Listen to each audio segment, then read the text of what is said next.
Well, hello, my paranormal peeps, and welcome back to another Deep Woods Paranormal podcast. My name is Matt Harvey. I am the host of the Deep Woods Paranormal Show, and I'm also the founder and lead investigator with Deep Woods Paranormal, along with my wife Amanda.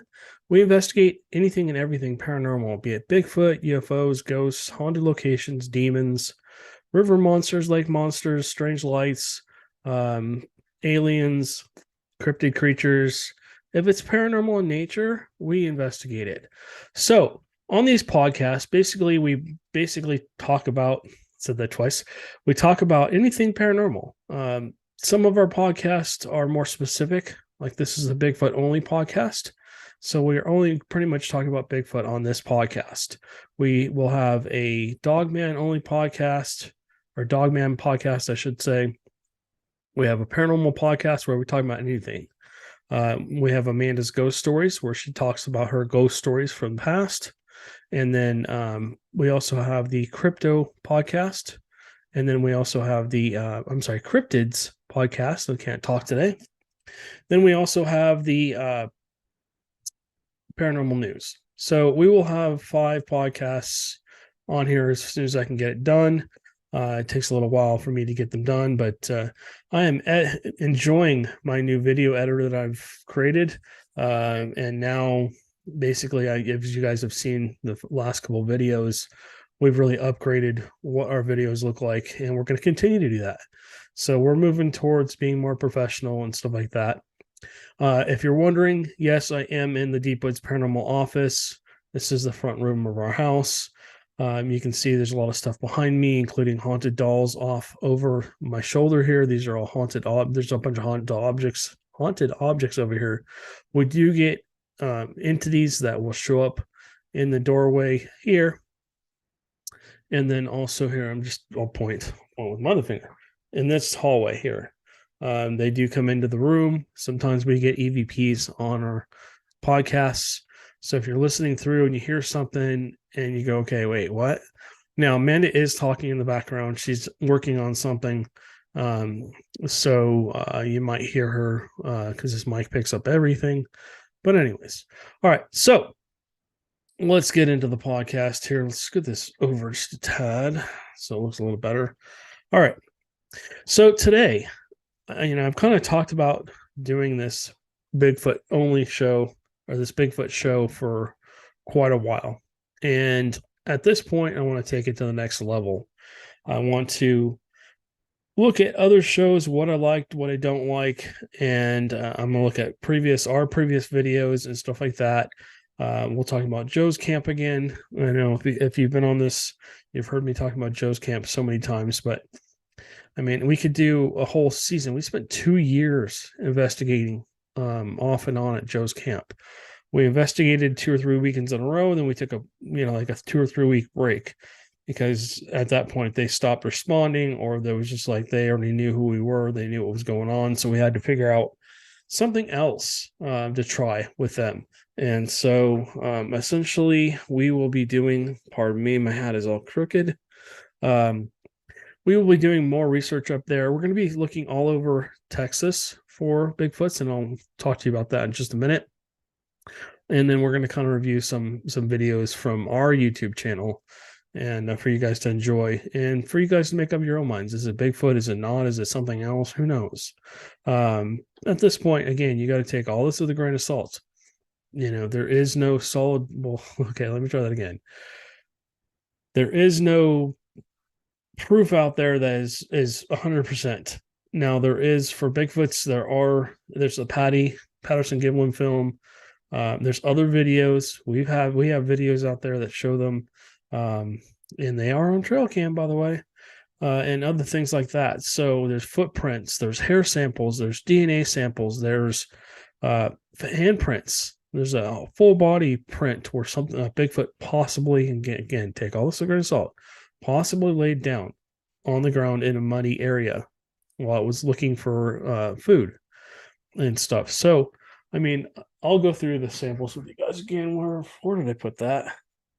Bear with me for just a second here. This camera will not stay focused on where it's supposed to stay. I don't know what I did with that hair sample. Anyways, all right, so we'll have to get that on the next one. I had it here somewhere. I don't know where it disappeared to. And we also have this camera facing the doorway. So if we see this camera here up on over my right shoulder is now facing out towards the door, and it's facing haunted dolls and everything. It picks up on motion. So if there's any motion, it should pick it up and record it. We've got a lot of videos that there's nothing there, but they recorded a video anyways. So anyways, all right. So without further ado, let me share my screen with you guys. I want to share that. Okay, so here's the home camera. Let's share this first. So this is what that camera up on top over there looks like.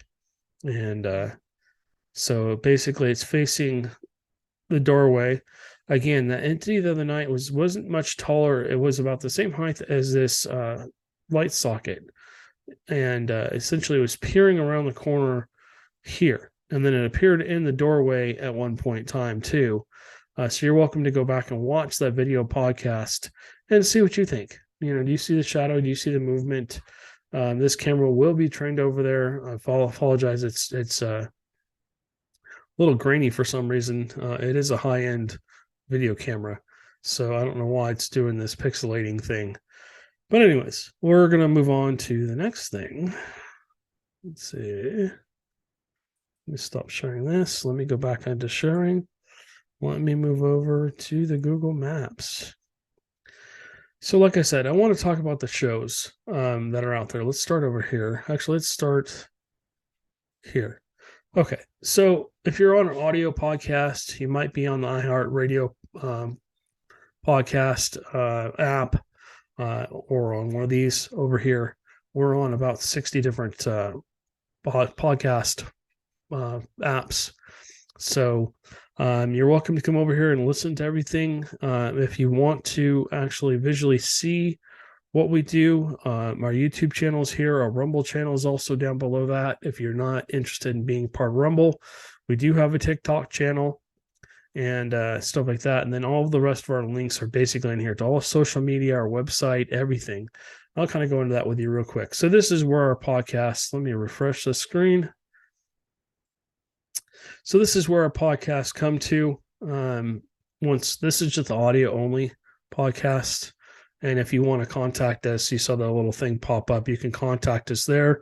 You can also contact us down here. You can see it pops up, and it basically, if you have a question, you have a comment about the podcast, whatever, you feel free to comment here. Please be polite. Everybody's always been very polite, but please be polite and let me know what you need help with. We also help people in their homes. We've been doing a lot of that lately. We've been helping a lot of people with paranormal problems and trying to help them, not be so scared in their own homes and trying to figure out what's actually going on. Sometimes it's easier to fix than others. But anyways, all right. So let's go on to the next thing. All right, Manscaped. If you haven't been Manscaped, you should get Manscaped. So this is the Performance Package 4.0. This is what they sent me. There's a couple different crop preservers, as they call it. And essentially that's just deodorant for down there. There's a trimmer and a nose hair trimmer. I was lucky enough to get a really nice shirt and a really nice pair of boxers. If you like wearing boxers, I would totally, get the boxers. It also came with a really nice carrying case. I'm not going to go down. But they have lots of products on here. So you can basically go shop now if you want. The link is in the description, whether you're listening to the audio podcast or you're watching this video podcast. You can come on here and if you decide to buy something and the discount code, put in DWP. And you're asking, what does DWP stand for? It stands for Deep Woods Paranormal. Anyways, I don't want to spend too much time on this. Here's our buy us a coffee page. You can buy as many as you want. They're $3 a piece. And essentially it just helps us to achieve our $2,000 goal. Thank you to everybody who's already donated to us. So let's move on. All right, so let's quickly watch this video. This is and this is kind of reminiscing, if you will. This is Amanda and I at Black Star Canyon. I believe it had to be after 8 or 9 o'clock. There was nobody else there that we know of. And what I did was I turned around, I backed in. And before I backed in, I went and set up a video camera back there and turned it on to record. And this is what you're seeing. Essentially, I popped it up on a tripod, faced it out the back. And then when I opened the door, every time I parked in this location, I kept hearing like rustling behind me. And by the time I get a video camera out and turn around and start to look around over the barbed wire fence and stuff, there was nothing there. So I got smarter. This is probably 12, 13, 14 years ago. So I set the camera on the tripod, and essentially what you're looking at behind me is a barbed wire fence. And down, it basically slopes down at I would say about a 20 or 30 degree angle, down about 7 or 8 feet down into the creek below it. And basically this area is all flat. It's just gravel, sandy gravel. So you can park there and not get stuck. But anyways, as we're kind of pulling gear out because we're going to go ghost hunting, I think, there's a Bigfoot that possibly walks in behind us, and you see this eye shine. And I find that most of the time at night, the only way you're going to see them is through eye shine, unless you have, even if you have night vision binoculars like we do.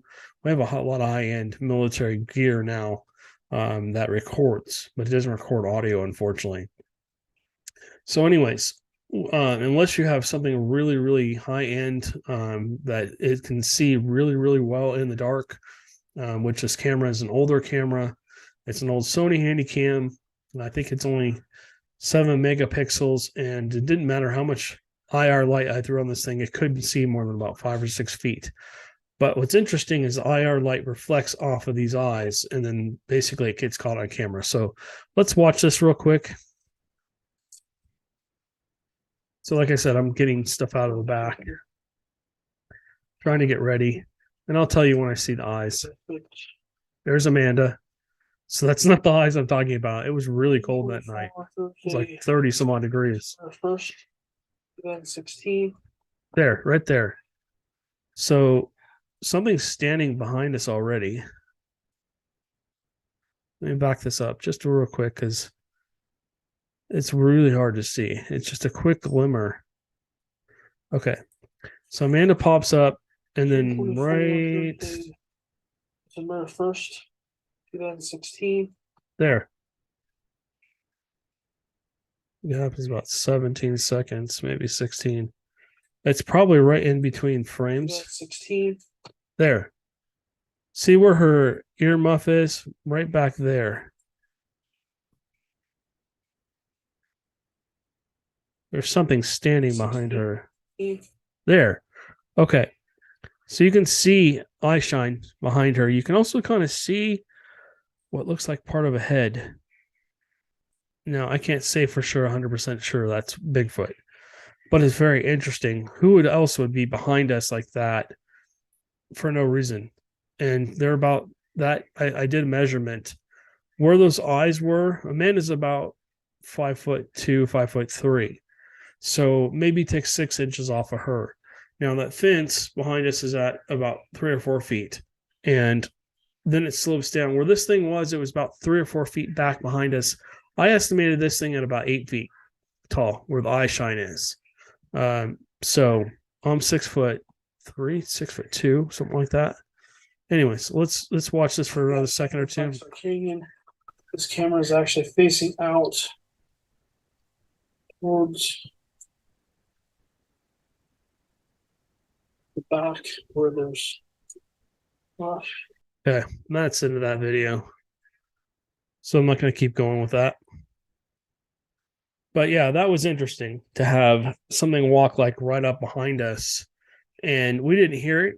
Well, no, I did hear it. I heard rustling behind me. And that's why in the full length video, I actually turn and look to see what the heck's going on. There's a longer video on our playlist. And if you want to go into the Bigfoot only playlist, the Bigfoot playlist on our channel, I'll show you where that is in just a second here. In fact, this is it. So yeah, here's another video. Well, we're gonna go through this ad, unfortunately. That was so fast, I didn't even. Okay, so let's skip this ad. All right, so let me set the stage. This is a place I used to go a lot. This is Black Star Canyon, same place as the other video. It's in Orange County, California, and I used to basically go out there and by myself and just walk around. It actually just helped me get stress out and stuff like that. Helped me kind of just re-energize and stuff like that. And it was good exercise to go walk a couple miles, 2 or 3 miles sometimes at night, and get my energy out. And I always came back feeling pretty good after I went up there. So I'm up at just past the gate, and I'm hearing something. I'm actually using a K2 to communicate with ghosts because it's said to be haunted, and I know it's haunted. There's ghosts, there's shadow people, there's the woman in white, a lot of other stuff, and I'll get into maybe that in another video. If you've heard me talk about Black Star Canyon before, you've heard me mention all these things before. So let's watch this video real quick, and you'll hear a bunch of stuff happen. It'll play. So the K2 starts to go off for me. So we got the K2. And as the K2 starts to go off, I start hearing clicking. And I'm like, what in the world is that? And so as it continues, I try to pan towards. Let me set this up for you guys. So as you're walking through the gate, you have to go about 100 feet. And on the right, there's a big berm that goes up maybe 15 feet, maybe a little higher. And there's a line of trees that basically go across the front of there, where it kind of mounds out on the top and flattens out, and then it kind of slopes back down. And there's a bunch of old oak trees up there. It's a great lookout point. I mean, if you wanted to watch for miles and miles, I mean, you could see probably a mile away if you had the good enough equipment. You can see people if you stood up there back behind one of the trees or just kind of ducked down. You can see people coming from, basically half a mile away in either direction up and down the road. So, I mean, that makes sense for a Bigfoot to be up there. Anyways, let's keep watching.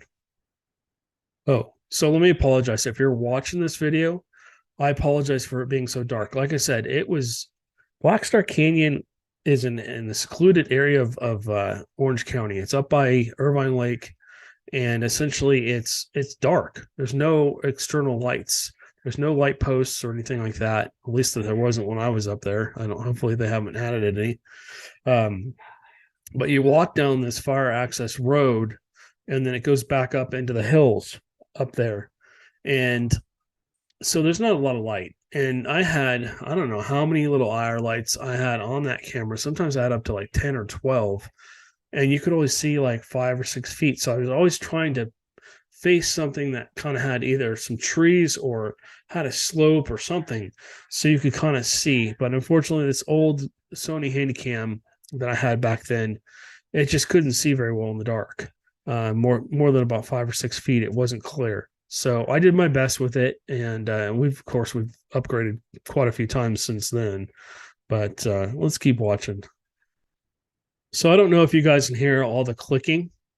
There's like branches being snapped and like rocks being clicked together, really, and it's almost like they're sending out an alarm that, hey, this is just my interpretation, my theory. So, if you have a different theory, that's great. Well, comment down below. I'd love to hear it.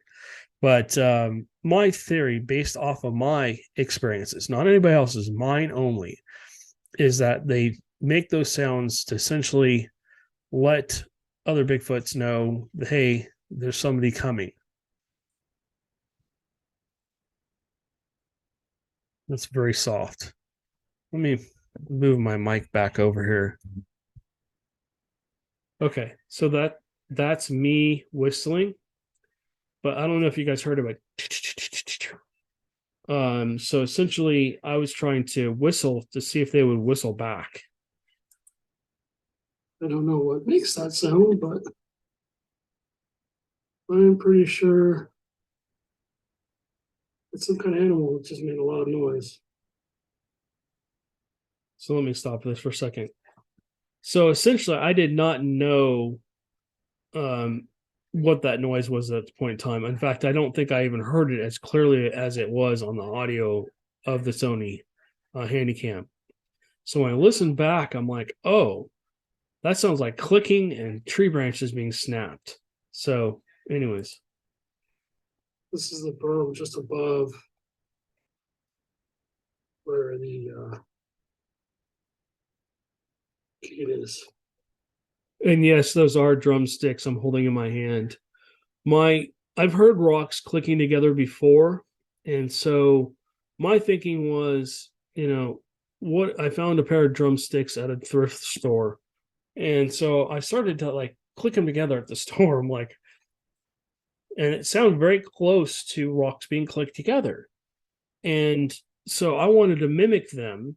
So essentially, what I did was every time I mimicked them, they would make that same noise back. It was really cool. It was a cool experience. Let me actually fast forward past all this stuff because at the end there's something that happens I want you guys to hear. Let me see if I can find the video. Okay, so this is refreshing. Bear with me. Bill O'Brien, Henson Chevy Buick GMC in Madisonville is your one-stop shop with a... Okay, sorry about that. So I'm trying to figure out what's going on. Why is there all that clicking happening? It's still up there. So I'm looking at the berm. Yeah, that was me doing the It's still interested in talking to me or what? drumsticks clicking together. So what I'm waiting for is there's some big long scream that happens. I don't want to go past it. Let me see if I can find it a little further in. So you're seeing a tree. You're seeing a tree here and a sign. These are actually trees. So I'm looking up the berm, trying to see if I can see anything, eye shine or anything. Yeah, and if you're ever in the forest and you got that creepy feeling like you're being watched, that's the feeling I had. I remember this very, very well. I mean, the clicking was only like 10, 15, maybe 20 feet away from me. And I had just had an experience with them. And I've talked about that before, where I had a really close encounter a couple of feet away. This Bigfoot was only a couple of feet away from me, scared the living bejesus out of me, kept me out of Black Star Canyon for a good 3 to 4 months. And even after I went back, I was extremely timid to go up and around that corner. If you've been to Black Star Canyon, you know what I'm talking about. The road kind of dead ends, it turns to the right and then starts up into the mountains. What the fuck? Oops. We're gonna have to have an edit. Sorry about that. Didn't realize that had popped in there. But you heard that. Essentially, it was way, way, way louder than what you could hear with your own ears. So, anyways, there's a lot of Bigfoot videos on here. I don't want to go through them all with you. We had a lot of strange things happen at Joe's camp. That's one of the places that we frequent up here. Let's see. So you guys, I'm not going to go through all these. Anyways, so yeah, I will link our Bigfoot only podcast. Sorry, I will link our Bigfoot playlist down below for you guys to watch. Let's go over here. So I tried to just basically only use the Bigfoot pins. If you've been following my channel for a while, you've seen all these pins. Let me just zoom out because you can see the scope of it. Now I've started pinning in other places as well. California, I used to have so many pins up and down California coast, and unfortunately, when I traded in my phone, for some reason, Google Maps decided to delete them all. So thank God I had stored a bunch of the locations in my contacts, and I was able to put them all back on. It took me a long time to do, but I started following Bigfoot reports from other people, and essentially all these blue and yellow pens across the whole United States are Bigfoot reports. Now, some of these are 2 or 3 or 4 reports per pen. Some of them are up to 10 or so in an area. What I do when I drop a pin is I basically try and find that exact location. But a lot of the times, people won't give you the exact location, and I wouldn't either, to be honest with you. So essentially, what I do is I try and drop the pin as close to where the activity happened as possible. Sometimes, if it's a road crossing or something like that, I can pin it real close. If it's not, then essentially I have to kind of pin the location, like the closest city, or if they say it was by a 7-Eleven on this, on this road or whatever, I pin it that way. But and then of course I got a lot of my own pins that I do for myself. If I see something strange or I see something that could possibly be Bigfoot related, I will go and drop a pin so I can go back and look for it later. Now, a lot of these pins that you're seeing, actually, it looks like it took the other pins out. Some of these are work pins, but most of them, the ones in blue, are basically Bigfoot reports. So you can see there's clusters everywhere. Let me zoom back in because it shows more pins. So some of the yellow ones are not Bigfoot, but most of the blue are. I tried to switch over to blue only because I wanted to make sure that I had a better way of finding it. If you see green pin like this one, it's a location I believe I want to go check out. This might be a campground or something. Here's another green one. Here's another campground. Yeah, this is a campground that I want to go stay at and do like an overnight or a couple of overnights in and around that area. So that's my plan, is to go out to these locations. I'm going to start putting dates on calendars here soon. And if you've been with me for a long time, or even for the last couple months, you've seen me talk about all these green pins. And what I basically want to go do is go to those locations and maybe, like I said, spend a night. And if I have any kind of activity or find any types of traces of anything during the day, then I will probably spend the night and try and document stuff at night as well. What I want to do, I know Amanda says that she wants to come with me, and so that may or may not happen. I'm looking to put together a team of 5 or 6 people, so I can have at least 2 groups, if not 3 groups of 2. And my plan is to basically be able to do a triangle. Essentially, maybe one group on one place. So let's just say something like this. Here's a triangle right here. So maybe one group here, and then another group up here. I'm trying to start pushing on the pins. But these are Bigfoot sightings all throughout this area. So let me zoom in a little bit more. These are a little far apart, but I'm not talking about having us be too far apart. Maybe a couple, 3 or 4 miles, maybe a little further. Maybe there's a couple of different campgrounds, and we want to go into one. One of us goes into one campground, or one group of us goes into one campground. Another group goes into another campground. Another group goes into another campground around.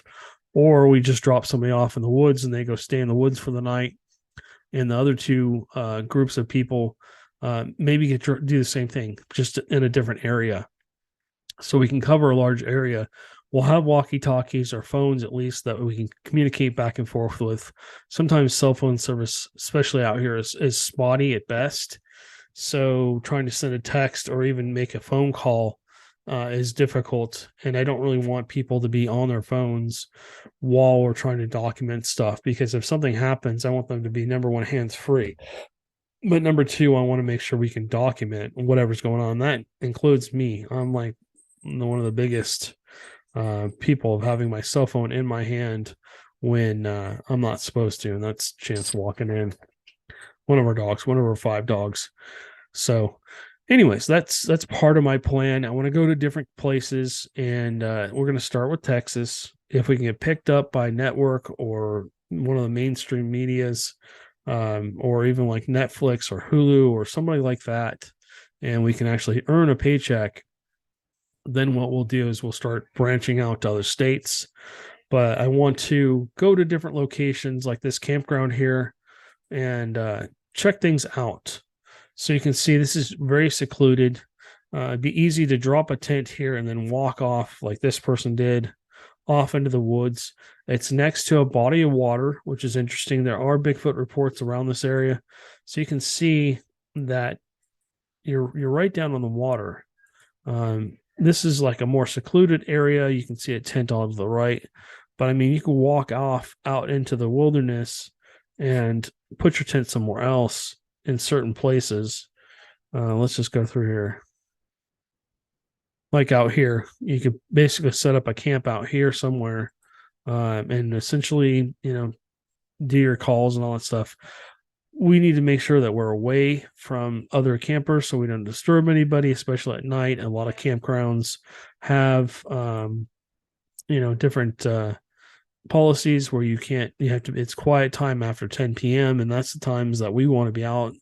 I think from 10 to 6 in the morning is when we really want to focus on being out in the forest, trying to make calls and stuff like that. So you can just see on these pictures, beautiful location. Could a Bigfoot be in this area? Yes, definitely. I would imagine there's deer out here and stuff like that. Like I said, it's very, very secluded. It's off out in the middle of by a lake, and Bigfoots do come into forests a lot out here. I mean, coming out of the forest into places where people are. Okay, this thing is being a pain. Hold on a second. There we go. Now I can close that. All right. So, yeah, I mean, up by Joe's, let's see, where's Joe's on here? Joe lives up in northern Texas.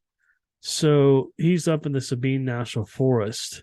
And as you can see, there's quite a few pins up by where he lives. Where I would target is I'd probably target some of these lakes, go looking at some of these lakes and try and basically camp here, or even over where the Red River National Refugee and God, I can't talk tonight. The Red River Refuge is. This might be a really good place too, because it's basically very secluded. There's not a lot of people here. It looks like there's more fracking operations and stuff like that and farms than anything else. I know by Joe's, there's not a lot of stuff up by him, but we could definitely look like over here. Here's a place where there's been a sighting of a Bigfoot crossing the road, I believe. And then, basically, if you look at these areas, these areas are large. They're acreage. They're not just like, somebody's house or anything like that. These are large areas, and this is like an oil area. You've got the road with, of course, businesses and stuff. But a Bigfoot could come back here and hide and hunt, and you would never even know they're here. These are all fracking operations. All these little pads, meaning there's not going to be very many people around. And, we've talked to people that worked at the oil derricks, and they've had stories to tell as well. So I want to take, and that's over in Shreveport, of course. I want to take the Bigfoot hunting shows, and I want to take the best of them. Like if I'm looking at Expedition Bigfoot, I liked how they went somewhere, they stayed there for like 30 days or whatever it was. Their expedition started and ended in a certain, period of time where they've had reports of Bigfoots in that area. They used some kind of algorithm to figure out where they were going to be. I don't know exactly how they did that. More than likely, what they did was they picked a bunch of sightings that were most recent and decided to go into that area. That would be my guess. If you know how they did it, again, feel free to comment down below. I'd love to know. But anyways, so they went into an area and they conducted research. They combed that whole area. They had one gentleman that went out and was a ex-military gentleman. He was, I don't want to mention names because I don't want to get in trouble with YouTube or get a copyright claim or anything like that. But they went out into the wilderness, and he went out into the wilderness and he scouted ahead. He was out looking for nests. He was out there looking for anything he could find to essentially prove or disprove Bigfoot's in that area. And then you had the other group. You had a primatologist, which was amazing. I really like that idea. And to have an expert primatologist that knows about monkeys and apes and gorillas and stuff like that. Because if we do see one and we possibly do get one on video, they can break that down and say, okay, yeah, this is why that was a Bigfoot, and go from there. So I apologize for the vacuum. It decided to come in here and haunt me as I'm doing my podcast. So hopefully that's not too loud. But I really like that. And I really like the Finding Bigfoot show too. I've heard a lot of people tell me they really enjoyed it as well. What I liked about it is they had 4 people, and essentially they had people that could do screams. They did the town halls. I think interviewing witnesses is huge.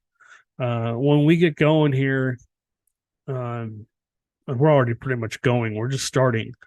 But once we get going enough to the point where we can do it, I'd like to start going out to certain locations. We're going to pick an area on the map.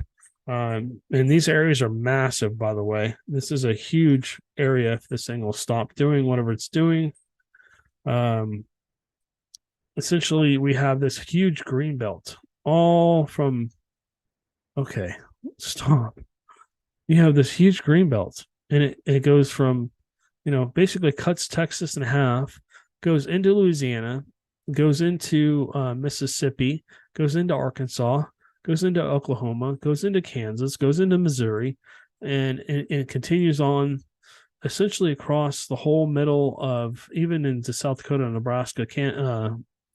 That half of the country is all Bigfoot territory, guys. I mean, all the way down into Florida, you got skunk ape. I mean, they're not called Bigfoots everywhere.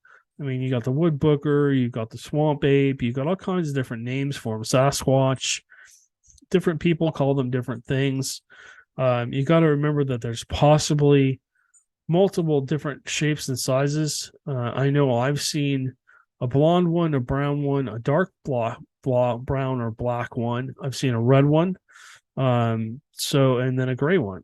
So I imagine as they get older, they probably lose their pigment, and essentially, like we do, like you can see in my beard, I have some brown and some gray, and unfortunately, even some white in there at the age of whatever the hell I am. So anyways, excuse my language.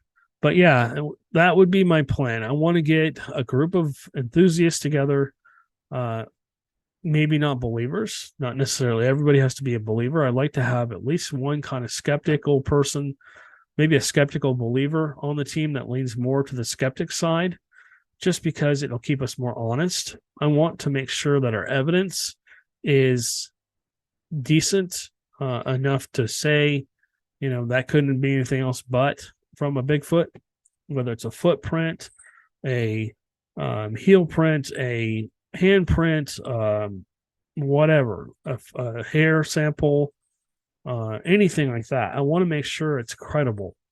And what I'd like to do is I'd like to find a DNA specialist who can work with us and analyze samples of things and tell us, yes, this is, possibly from a primate, or it isn't. And basically what I'd like to do is my cast, I call it a cast, but I want it to be real people. This is going to be a real thing. I don't want anything fake on my show. And what I want to do is I want to have people that are either hunters or spend a lot of time in the woods that know like the different plants and what's edible, what's not. I'm working on that for myself. I want them to know the different sounds that different animals make. And I'm working on that for myself. I have to come home sometimes and go, okay, what is this noise? And sometimes I have to have, get information from other people as to what it is. I have a few friends that are hunters, and I think one of them is going to probably try and join us on the show, maybe as a guest from time to time, depending on what the schedule's like. And then I want to make sure that we have a primatologist available to us to answer questions and to review evidence with us and say, okay, yeah, there are, the apes do that or monkeys do that or something, something that would basically ring a bell with them, that would look normal to them. We want to basically have, those kind of people on the show, even if they're just coming in and contributing. That's the point of my show. I want to take the best of other shows and put them together on our show. It'll be more of I don't want to call it a reality show, but it'll be more real life, and it'll be real reactions, real people doing things. And I want to make sure it's 100% solid. So anyways, if you guys have any questions or comments or whatever, what would you like to see on the show? What did you like about finding Bigfoot? What did you like about finding, Expedition Unknown? What didn't you like about those shows? Personally, the things I didn't like about maybe finding Bigfoot was they didn't spend enough time in an area. And I met Nat and I met Bobo, and they, unfortunately, they weren't able to spend more time at a location. They had to pick up and move to the next location because they had a person, witnesses probably waiting for them and stuff like that. So unfortunately, they weren't able to do that. But for us, I'd like to spend time there. I mean, I've talked about Joe's so many times, but I would love to maybe set up a base camp at Joe's camp, probably tents or campers or whatever we have. Leave some cameras hidden. We have to stealth our cameras. These things do know what a trail cam looks like. They know what we're doing. It's very hard to trick them anymore because they have been caught on trail cam. And one of these days I will sit down and do like the best evidence I have. I'll present that to you guys on the Bigfoot only podcast. But essentially, I want to work our way out from Joe's camp, even if we're just doing, a couple of day hikes in and around his area in the national forest. There are locations that I think we could find Bigfoots at, and I'm pretty confident in that. And at least find signs of them. Maybe not find them, but find signs of them, whether it be footprints, tree bends, tree structures. Maybe we hear them do tree knocks. Maybe we hear them scream or howl or whoop or whatever they do. That's what I'm trying to do. That's what I really like to do. I'd really like to. I'll just show you the Sabine National Forest. Sabine National Forest. Let's see, where is that? Okay, so the Sabine National Forest is this area here. So basically, it covers this whole area. It's a big chunk. It's like all this area right here. And there are, there's some homes, there's some homesteads out there. Like, for example, Joe's family has owned his acreage. He has 55 acres. They've owned that property since pre-Civil War time. When Joe first got that camp offered to him, his parents said, no, you really don't want to go out there. There hadn't been anybody on that property for like 20 years because his family moved away from it because they were terrified of it, because things were coming down and scaring them, and they were hearing howls and screams and tree knocks and you name it, Bigfoot related. They were experiencing it. So they essentially just left the property be And from what Joe tells me, he had to clear cut his way up to where his camp is now. And if you go watch Joe's camp, you'll see all of his stuff. But yeah, we documented quite a bit of stuff, from eye shine to screams to howls to tree knocks to eye shine at night to footprints to. I don't think we found any hair samples. That's the only thing that really has me scratching my head about Joe's camp. Why have we never found any hair samples? Well, we found footprints. We've had visual sightings of Bigfoots and stuff like that. And so, yeah, it just makes me wonder why we've never found any hair samples.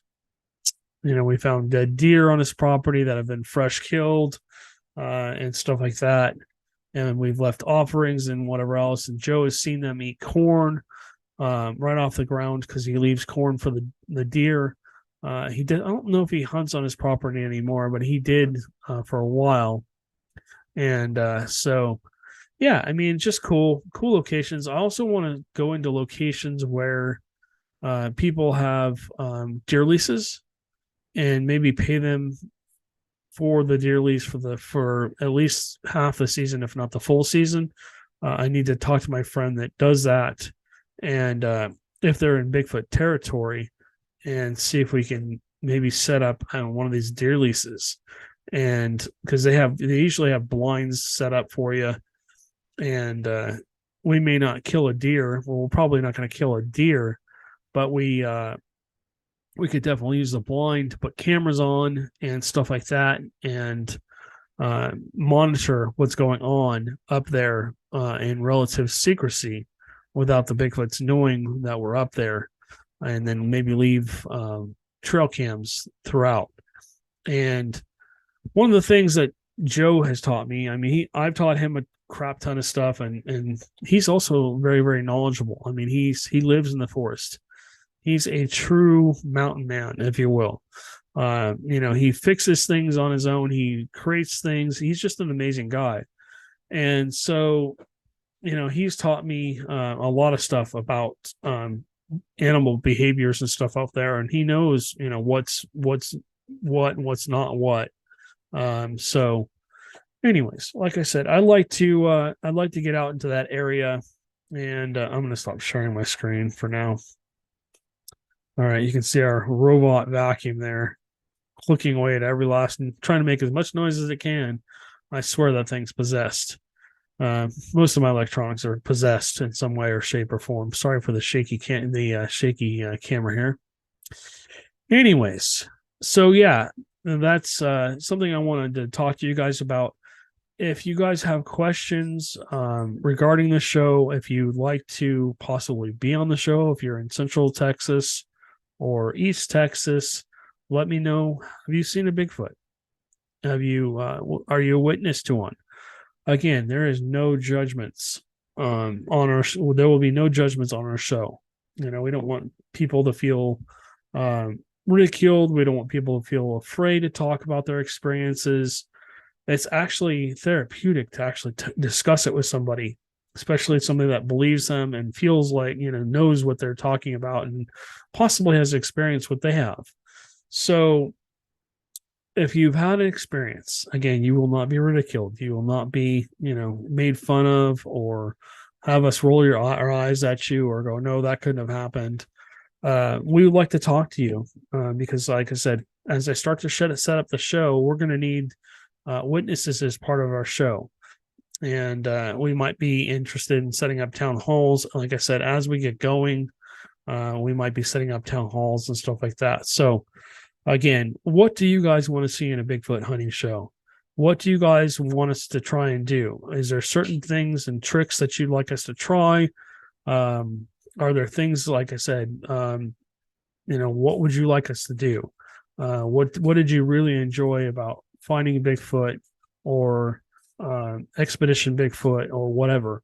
Feel free to comment down below, or you can message me. My email and my phone number are actually in the description. If you're watching or listening to this, you can go there. Again, if you want to see the video podcast, it'll be both on our Rumble page and our YouTube channel. Sometimes it takes about 12 to 24 hours for the video to drop over on Rumble from our YouTube channel. But anyways, yeah, so that's my plan. I'm still working on details. If you want to be part of the show in some way, shape, or form, we're going to need people to volunteer to follow us around with cameras and audio gear. We're going to need people who want to actually investigate Bigfoot, and we may have a different crew every time we go out. I don't know. It may be that some people want to go to certain places and some people don't want to go to others. You may not have a consistent cast. I don't know if you guys are going to enjoy that or not. I know people like to get to know the characters of a show and stuff like that, and get to know them. So that might be another thing that happens, just depending on what's going on, especially if we aren't being paid to do this. So again, this will be us working on our own free time until we get picked up by somebody, but that's coming. I can tell by anything we put up Bigfoot, we get like 4 or 5 times the amount of views and listeners and comments and stuff like that. So we know you guys want us to do more Bigfoot stuff, and that is coming. Like I said, I'm working out the details on how we're going to put together a show, and I'm looking for people to be part of it. So like I said, comment below, contact me via email or cell phone or on our website. You can go almost anywhere to find our information through Facebook Messenger, whatever. You can friend us on Facebook or Twitter or anything like that. And we'll talk with you further. And if you have ideas you want to share, or you've had an experience you want to share, but maybe don't want to be on the show and don't want your information out there, that's great. You can share the location with us and then basically give us information from there, and then we can basically talk about it for you. So anyways, I hope you guys have a great weekend, and we will catch you on the next one.